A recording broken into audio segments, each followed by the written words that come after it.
la torre del camino de salvación. ¿Por qué? Porque el deseo de Dios es que este poderoso evangelio lo estemos compartiendo, pero no hay que hacerlo con métodos humanos. Había un cursillo de evangelismo y el método era escribir 200 cartas, luego empaquetarlas y entregarlas a las personas, donde pues uno escribía que Dios te ama, que eres importante, que Dios tiene un plan contigo. Y el método también te decía que la hoja donde escribías era aconsejable que fuera de color rosa, de color rosita. ¿Por qué? Pues conforme ese método dice que al ser de ese color tan tierno, eso hacía que la gente abriera el corazón. Bueno, puede ser también, ¿verdad? Pero eso es totalmente método humano. Y la gente se esfuerza. Bueno, por supuesto, Dios puede utilizar todo. Pero eso no es el evangelismo bíblico, ¿no? No vemos a Pablo ni a Pedro compartiendo de esa manera el evangelio.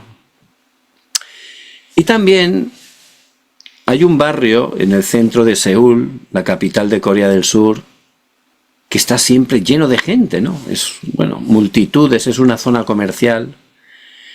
Y allí pues hay también algún evangelista.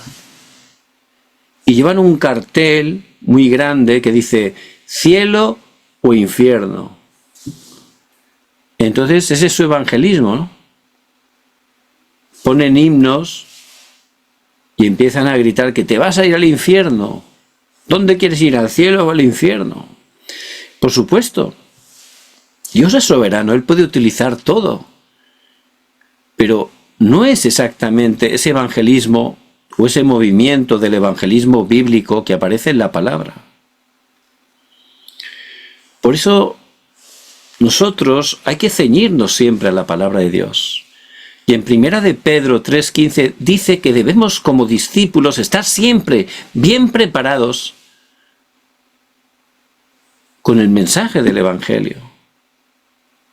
Porque en cualquier momento podemos encontrar una persona que Dios nos envíe y por supuesto puede ser la última oportunidad para esa persona. Por eso yo me tengo que preparar bien, ¿verdad? Y tengo que estar con la espada bien afilada, y la espada es la palabra del Espíritu. Y ciertamente hay que tener el mensaje de Jesús el Cristo correctamente preparado. Es algo muy importante. En la medida yo me prepare, vendrá un horario de respuestas distintas. A mí por mi carácter, la verdad, no era fácil hablar a otras personas del Evangelio, ni tampoco sabía cómo hacerlo. Pero por gracia de Dios, cuando empecé a conocer el camino de la salvación, a estudiarlo, a repetirlo, me lo escribía, me aprendía de memoria los versículos y luego, pues incluso me lo repetía allí delante de un espejo cada día. Y la verdad que llegó un horario distinto cuando yo realmente pude aprenderlo, no solo aprenderlo, vivirlo. Porque cuando uno lo aprende, eso te ayuda a entenderlo mucho más y a tener más seguridad. Y por supuesto, cuando Dios abre la puerta, ya sabes por dónde tienes que comenzar, dónde tienes que terminar, y con el tiempo ya puedes empezar desde cualquier parte, porque ya tienes realmente estructurado perfectamente ese mensaje en tu corazón. Por eso les bendigo en el nombre de Jesucristo, que puedan levantar esa torre como evangelistas del camino de la salvación. Es algo básico para que se esté levantando ese movimiento del evangelismo bíblico. Y hay que ir al principio. Hay que empezar por el principio, y en la Biblia, principio es Génesis, que de hecho se traduce como en el principio. Y hay que explicar cómo Dios, que es creador, de la nada con su palabra creó todas las cosas, pero Él no las hizo de cualquier manera, sino con un orden. Como perito arquitecto, a la hora de construir, primero se tiene que estar dibujando el plano. Él creó durante 6 días todo, los cielos, la tierra. Y el 6.º día hizo lo más precioso de su creación, no con su palabra, sino con sus manos del polvo de la tierra, como un alfarero con todo su amor, y creó al hombre a su imagen. La imagen de Dios los creó, varón y hembra los creó. Génesis 1:27, Él nos hizo a su imagen y semejanza. ¿Qué quiere decir? Que nos hizo seres espirituales. ¿Por qué? Porque Dios es espíritu, como dice en Juan 4:24. Y Él nos hizo para adorarle continuamente, para enfocarlos en Él. Por eso es algo que solo el ser humano puede hacer. Y es lo más precioso, fuimos creados para dar culto. Muy importante. Por eso tenemos que darnos cuenta de la importancia del culto, ¿verdad? Si yo entendiera el culto, pues realmente me prepararía bien. No lo haría de cualquier manera. Porque tiene un gran poder espiritual. Y es un culto a Dios. Bueno, es que no lo veo. Pero cuando 2 o 3 se reúnen en su nombre, el Señor está en medio. El Señor está con nosotros. Por eso fuimos creados para adorar continuamente a Dios.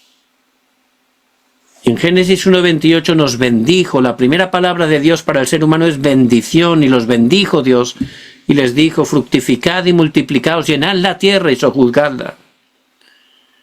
Nos puso sobre toda la creación, nos dio esa tremenda autoridad, esa misión, llenar con esa bendición todo el mundo. Por eso nos hizo para tener esa relación con Dios. Es algo glorioso. Y Él nos dio un pacto, Génesis 2:17, mas del árbol de la ciencia del bien y del mal no comerás, porque el día que de él comieres ciertamente morirás. Muchos dicen, bueno, ¿y por qué Dios creó ese árbol de la ciencia del bien y del mal? Porque hay semáforos. Esos semáforos están para protegernos al peatón, para evitar que nos atropelle un carro, un auto, para evitar prejuicios, daños. Es para nuestra protección, no es para molestarnos, todo lo contrario. Dios nos dio ese pacto que es el mejor camino para disfrutar con Dios, el mejor camino para disfrutar de todas las bendiciones. Y era algo muy sencillo, muy cómodo de poder cumplir en ese estado, muy fácil. Era algo muy sencillo.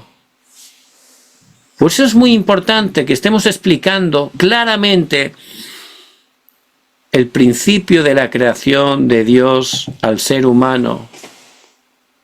Él hizo el pez, un animal acuático, para estar en el agua. Eso hasta los niños lo saben bien, pero es porque Dios lo hizo así.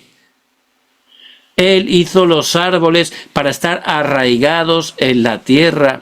Y si no están arraigados en la tierra, se van secando, se mueren totalmente. ¿Por qué? Porque Dios lo hizo así. Es un principio de la creación de Dios. De la misma manera, el ser humano fuimos creados para estar 24 horas adorando, dando culto, relacionándonos con nuestro amado Creador. Y es la única manera de tener la verdadera felicidad, la verdadera paz, el verdadero contentamiento. La única manera de estar plenamente satisfechos. La manera de Dios es perfecta. Por eso Dios al concluir su creación preciosa, la miró, la contempló, la observó y dijo que todo era bueno en gran manera. Génesis 1:31. Por eso tenemos que explicar claramente ese principio de la creación de Dios para el hombre, cómo Dios nos creó para bendecirnos, para levantarnos, nos dio todo, y explicar que Dios no cambia. Es lo que sigue queriendo para nosotros. Y que a la manera de Dios todo absolutamente funciona a la perfección. Hay que dejar bien claro esa parte, que es lo que nos muestra la palabra. Y entonces, si era todo bueno y bueno en gran manera, ¿por qué ahora es todo malo y malo en gran manera? Ha pasado algo. Algo tuvo que pasar porque todo cambió. Ahora es todo totalmente distinto a ese principio. Y nosotros lo tenemos que explicar claramente. El culpable, ¿quién es el culpable? Satanás.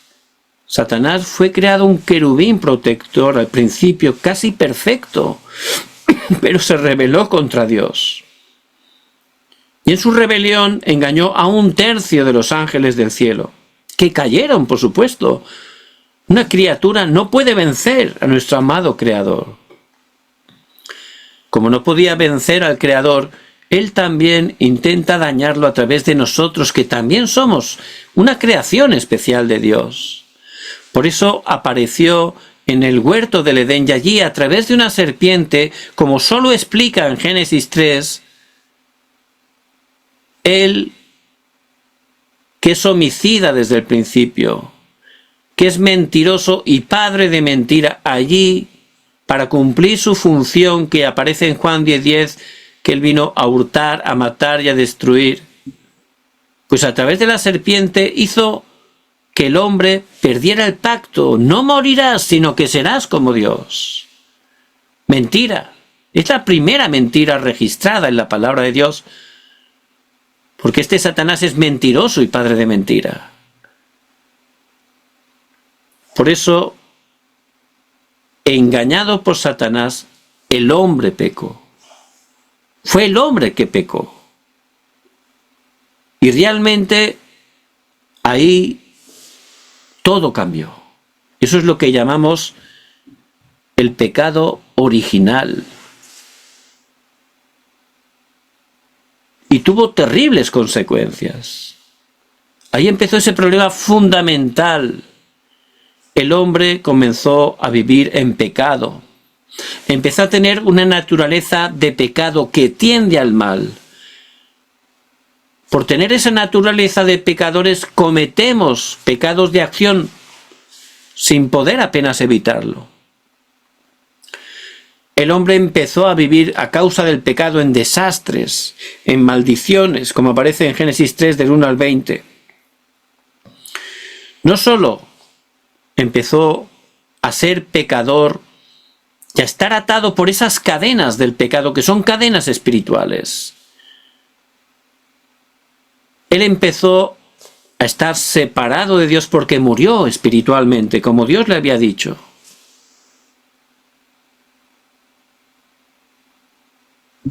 Por eso, el hombre separado de Dios no es nada.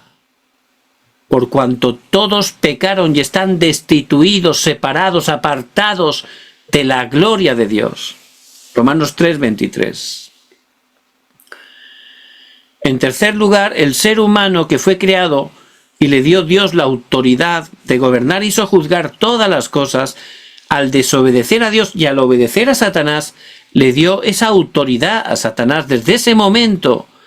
Por eso el mismo ser humano quedó siendo esclavo de Satanás. Vosotros sois de vuestro padre el diablo, y los deseos de vuestro padre queréis hacer. Juan 8:44, primera parte. Y es algo que el Señor Jesús está diciendo a los religiosos que tenían esa apariencia de piedad. Pero como todos desde ese momento habían nacido con ese pecado original y con esas 3 consecuencias. por supuesto, es un estado de sufrimiento. Porque no, el hombre ya no vive más a la manera de Dios. Por eso intenta, a través de muchas maneras, obtener respuesta. Y como he dicho antes, una es la idolatría, que está muy arraigada, que es algo globalizado desde tiempos antiguos, ¿verdad? Porque es una estrategia de Satanás. Pero la gente no sabe que detrás de esas estatuas, imágenes, que en sí mismas no son nada porque las ha creado un hombre, pero al adorar eso, detrás, como dice 1 Corintios 10:20, está Satanás y los demonios. Por eso la gente, sin ser consciente, abre puertas a Satanás, abre puertas a los demonios. Y vienen desastres continuamente. Y por supuesto, al venir más desastres, ¿qué hace la gente? Se preocupa. Más estrés. Tiene miedo. No sabe qué va a ocurrir. No sabe quién es. No sabe hacia dónde va. Está totalmente vulnerable, desamparado, pero claro, tiene que dar una apariencia de que todo va bien, tiene que esforzarse, pero llega un momento que no puede más. Y ese es el estado que uno tiene problemas mentales, preocupaciones, estrés. Y por supuesto, al final, uno termina enfermando porque el cuerpo físico no fue dado para estar viviendo con ese estrés continuo, para estar viviendo separados de Dios. Y ese ADN espiritual de sufrimiento lo traspasa sin poder evitarlo a tu prole, a tu posteridad. Es terrible, ¿verdad? La gente que mayormente todos los padres quieren dejar la mejor herencia a sus hijos sin saberlo, le están dando la peor herencia, que es espiritual, porque están en un estado fundamental de desastres y es lo que dejan como herencia. Entonces, aunque les den dinero a sus hijos, por tener ese estado espiritual, sus hijos, ¿en qué van a gastar el dinero? Va a ser peor, ¿verdad? Y así pasa. Los padres juntan, trabajando la herencia, la dejan, y cuando la dejan, sus hijos empiezan a pelear entre ellos. Se rompe la familia. ¿Por qué? Por el amor al dinero, por la codicia, por la envidia. Es algo terrible, pero es algo demasiado real que tenemos como evangelistas que poder ver, porque hay que ver todo, como he dicho antes, a través de la palabra.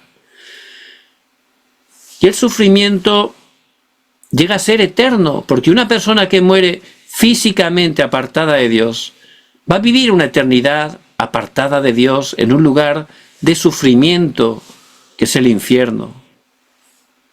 Por eso tenemos que explicar claramente cuál es el estado de las personas separadas de Dios para que puedan realmente darse cuenta que ellos están ahí.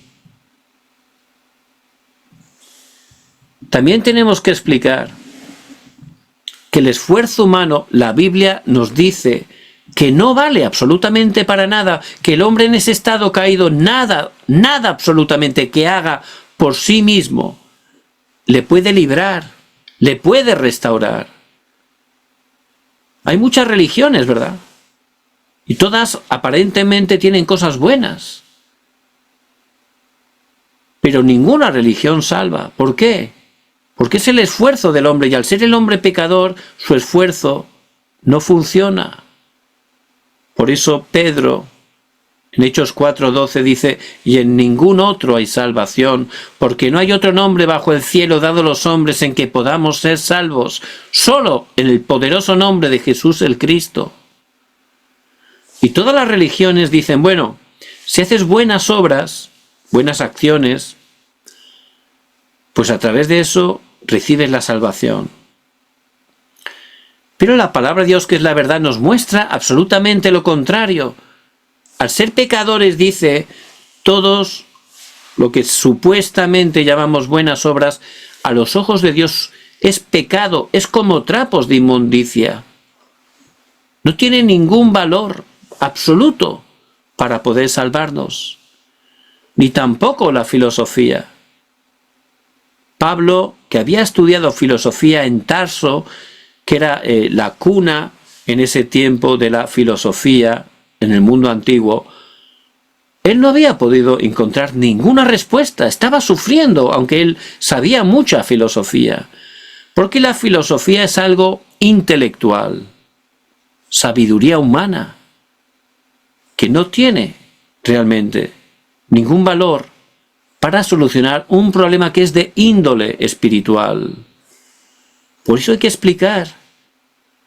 Las religiones no es que sean ni buenas ni malas, es que no funcionan. Porque tú, al ser pecador, te estás esforzando, estás intentando arreglar tu problema por tus fuerzas. No funciona, no puedes solucionarlo. ¿Y entonces qué haremos? No tenemos ninguna esperanza. Es verdad, en nosotros mismos no hay. Pero Dios, que nos ama con amor eterno, desde el principio, Él preparó la única manera para poder salvarnos. Por eso tenemos que explicar. Mas Dios muestra su amor para con nosotros en que, siendo aún pecadores, Cristo murió por nosotros. Y ese es el don de Dios, Cristo, el regalo de Dios, Cristo. Por eso nada más el hombre pecar, Dios tenía preparado ese don, ese regalo. Habla de la simiente de la mujer que vendría a aplastar la cabeza de la serpiente. Jesús, el Cristo, que se encarnó a través de una mujer virgen, y Él, que nació sin pecado, que nunca cometió pecado ni de acción ni de omisión, Él, que es verdadero Dios, verdadero hombre, cumplió los requisitos para poder cumplir esa obra. La obra de Cristo, el ungido, que son 3 oficios, ¿verdad? Como estábamos separados de Dios, Él, como el verdadero profeta, dijo: yo soy el camino, la verdad y la vida. Nadie viene al Padre sino por mí. Es el camino que viene de Dios al hombre, porque el hombre no tiene camino ni puede hacer camino por él mismo. Es Dios que viene a buscarnos, Dios que viene a salvarnos. Y Jesús el Cristo también, como verdadero sacerdote, como dice en su palabra: porque la ley del Espíritu de vida en Cristo Jesús me ha librado de la ley del pecado y de la muerte. Él en la cruz derramó su sangre de una vez para siempre, para perdonar todos nuestros pecados pasados, presentes, futuros, para romper toda maldición. Y Él, como verdadero Rey, dice Primera de Juan 3:8, segunda parte: porque el Hijo del Hombre apareció para deshacer las obras del diablo. Él quebrantó, como había prometido, la cabeza de la serpiente, la cabeza de Satanás, le quitó toda la autoridad. Por eso Jesús es el Cristo, el que cumplió esa obra de Cristo, el que estaba prometido, el que vino y solucionó todos nuestros problemas. Por eso, antes de entregar su espíritu, en Juan 19:30 en la cruz dijo: consumado es. Ya está todo absolutamente terminado. Él murió y al tercer día resucitó. Y Él tiene todo el poder del cielo y de la tierra. Jesús es el Cristo, solucionador de todos los problemas. Y tenemos que estar explicándolo claramente con los versículos, con la palabra, porque es lo que nos señala la palabra, es el núcleo de toda la palabra. Y es el mensaje que no podemos guardar.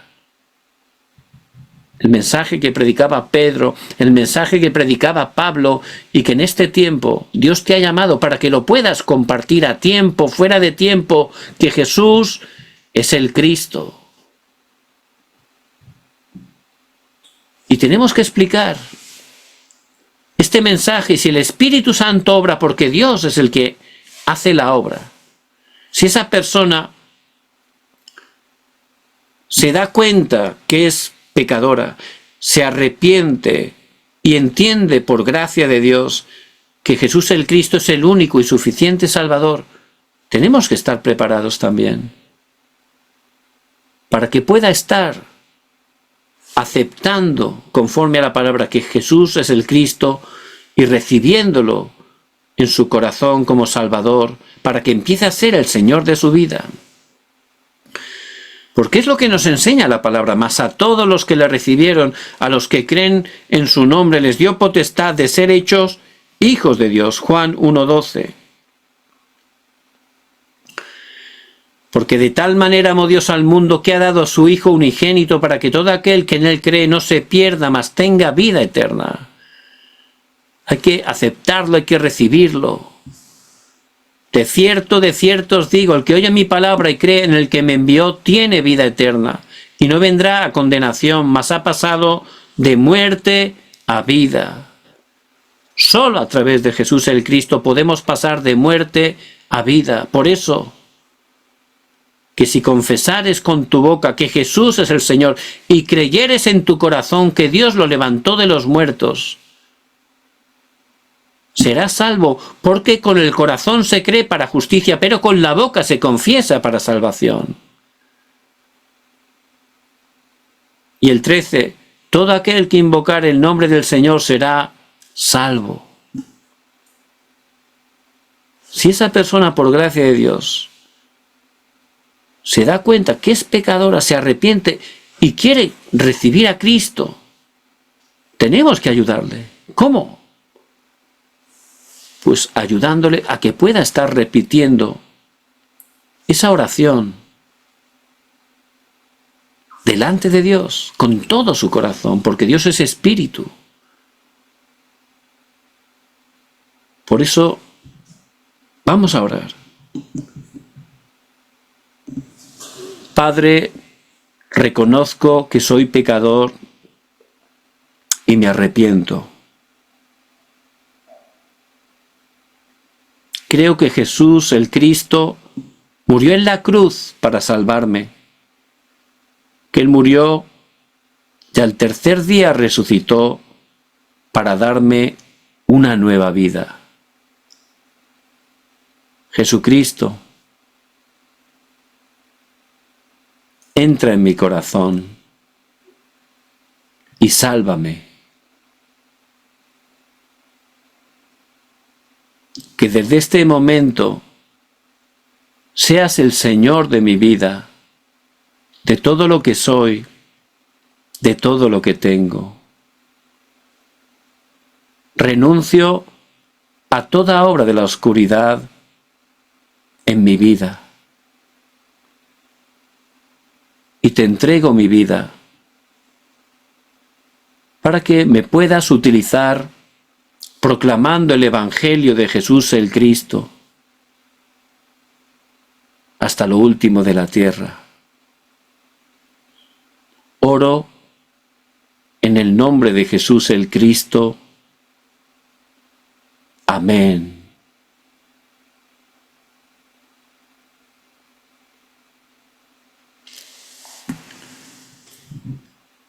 La palabra habla claramente, mas a todos los que le recibieron, a Jesús el Cristo, a los que creen en su nombre, en el nombre de Jesús el Cristo, bíblicamente, al recibir a Cristo, al tener ese nuevo nacimiento espiritual, el Señor les da la autoridad, el poder de ser hechos hijos de Dios. Por eso, siendo hijos de Dios, ya no tenemos que dejar que nuestro yo esté gobernando nuestras vidas. Eso es un creyente carnal, ¿verdad? Tiene a Cristo, pero sigue buscando su plan, su motivación, las cosas físicas, sentimentales. En ese estado Satanás te puede engañar continuamente y lo hace, ¿verdad? Él quiere tenernos ahí. Porque si estamos ahí tendremos debilidad espiritual y por supuesto no estaremos siendo testigos, no predicaremos el Evangelio. El Señor quiere ocupar el trono de nuestra vida, ser el dueño. Él ha venido a ser nuestro Rey, nuestro Señor, nuestro Kyrios. Y nosotros doulos, ¿verdad? Siervos. Él Kyrios, Señor. Cuando dejamos que Cristo reine, ya Satanás no puede. Porque Satanás solo teme una cosa: a Cristo, que ya la ha vencido, y a los hijos de Dios cuyo Señor es Cristo. Ahí huye totalmente. Por eso les bendigo en el nombre de Jesucristo, que pueda levantar esta torre tan importante del camino de la salvación. Es algo básico. Como discípulos del evangelismo, como guardas, hay que tener esa torre bien firme. Y ese será el comienzo para que Dios cada día nos abra puertas, nos envíe personas para que podamos proclamar este poderoso evangelio que es la única respuesta, la respuesta eterna.